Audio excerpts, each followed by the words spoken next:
The Trump administration has been very active on the immigration front. They have deported hundreds of migrants. Many were allegedly affiliated with the Venezuelan gang, Tren de Aragua. This action was taken under the Alien Enemies Act.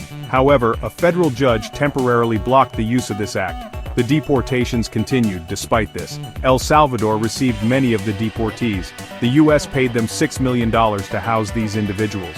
A legal battle is ongoing over the use of the Alien Enemies Act. The judge's order temporarily blocks the use of the Alien Enemies Act. The administration is likely to appeal this. The administration argues that the deportations are necessary.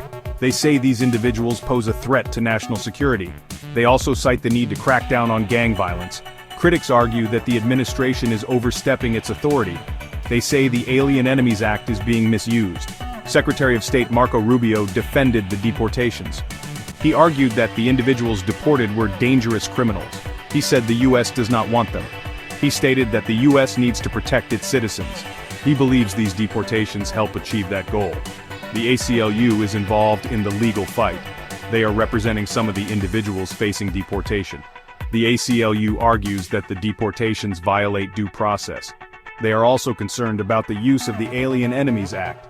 The ACLU plans to continue to challenge these deportations in court. This legal battle has significant implications for immigration law.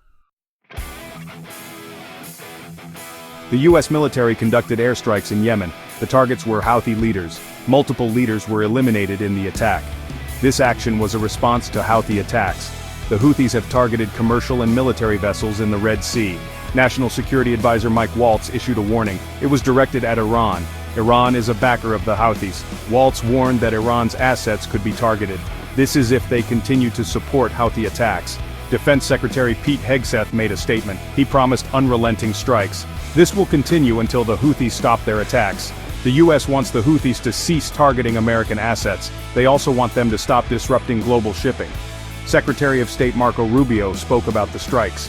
He said they aim to cripple the Houthis' ability to attack. The U.S. wants to eliminate their ability to target global shipping. They also want to prevent attacks on U.S. Navy vessels. Rubio also warned Iran. He cautioned them against supporting the Houthis. This situation highlights the volatile situation in the Middle East.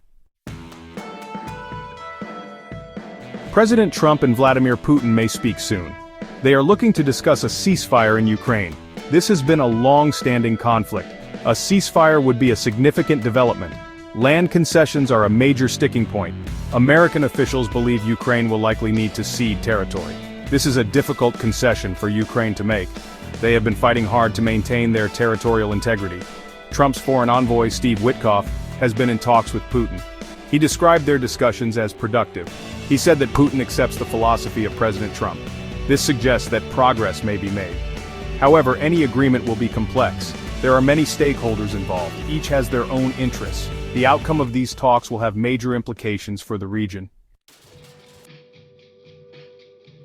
President Trump signed a stopgap funding bill. This averted a government shutdown. The bill extends funding through September 30th. This gives lawmakers more time to negotiate a long-term budget. There are divisions within the Democratic Party. Some members are frustrated with how the funding bill was handled. House Minority Leader Hakeem Jeffries expressed frustration with Senate Minority Leader Chuck Schumer's support of the bill. Democratic Representative Jasmine Crockett was also critical of Schumer. She believes he was wrong to support the measure. She thinks the Democrats should have taken a stronger stand. Senator Chris Murphy, a Democrat, voted against the measure. He expressed concern about the party's willingness to fight for its priorities. These divisions highlight the challenges facing the Democratic Party.